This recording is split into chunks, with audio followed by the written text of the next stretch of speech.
Morning YouTube and welcome to my channel. Today I'm very happy to announce that finally my R129 SL500 front hydraulic suspension is up again and I fixed the front suspension.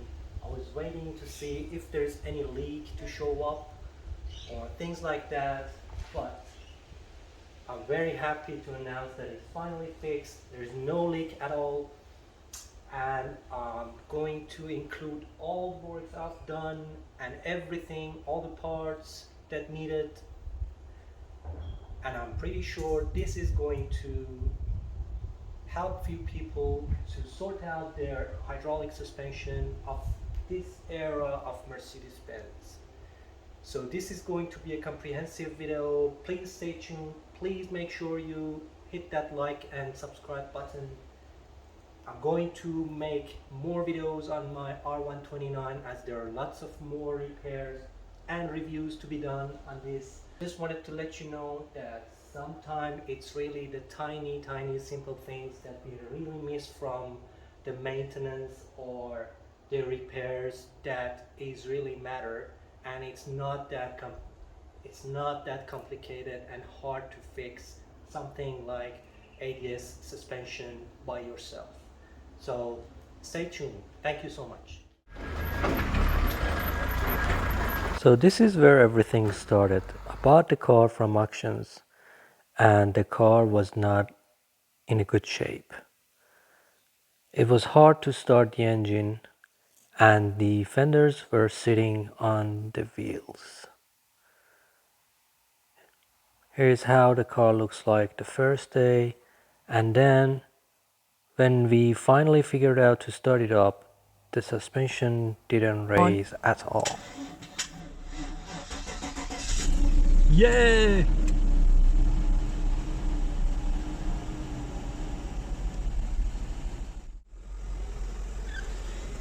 At least it's working, kinda. Well, the bad news is the suspension. It's not doing anything. Well, the good news is there's no smoke or anything coming out of anywhere. It's coming up. Anything? Please go up.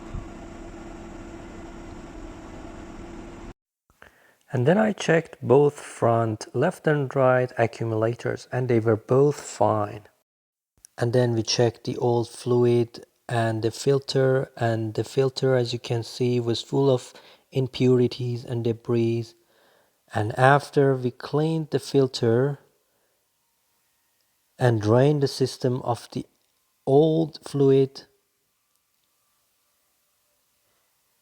here comes the cleaned out filter, and then try to find the leak in the system, which I failed, and that was good. And then replace the old fluid with the new one. So I did few things on this car while the engine was running and idling. Okay, turn the wheel all the way to the left. That's it. Let's turn it all the way to the right. Oh, it's gone. Way to the right. That's it. And then back to center. All right. The suspension light is now off, which is a good news. My fluid level. So this is not a very good news. I hold the RPM around 1500 and that didn't work either. For my OBD2 scanner, it has a 38 pin. So I bought this adapter to attach it to my OBD2 scanner, which was a good one to scan any Mercedeses, but this didn't help me because the suspension system didn't have any fault. So here is what I finally did to fix the issue. Here's the high pressure line, as you can see, and here is the hydraulic block. So there is a high pressure line going from the pump to the block, and this is the nut you can see on the right hand side. This is a high pressure line. I loosened this nut just a little bit and put a little rag around it to avoid any squirt of the fluid, and ran the engine for a few seconds, and it took few seconds for all the air pockets to exit this leak. And then let's see what will happen next.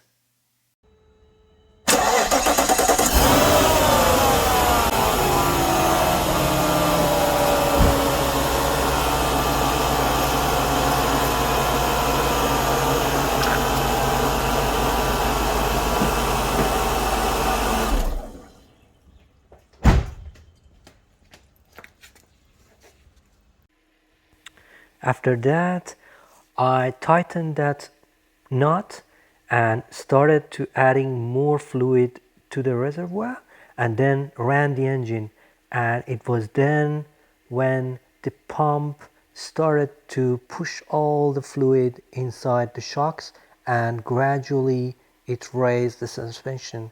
As it was raising the suspension, I was looking at the reservoir not to let any air to go inside the pump again, and here is the result, as you can see.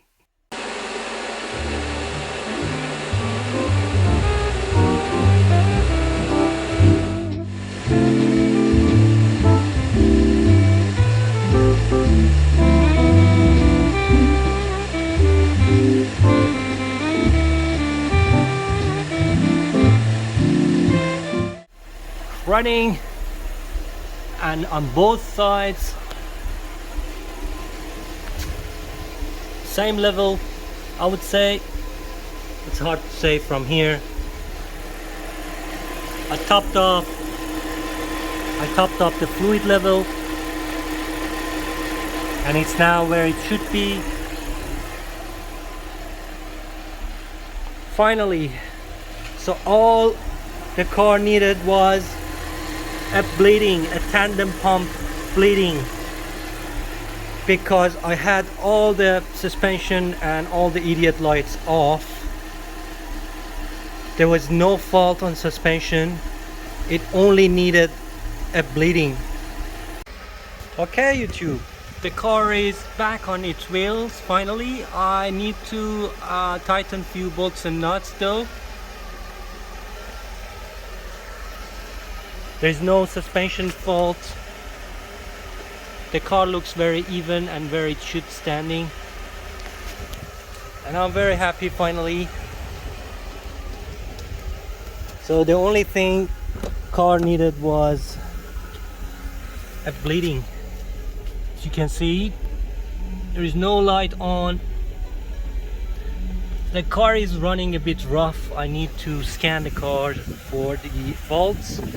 I think there should be temperature sensor problem, but that should come as an idiot light, engine light on.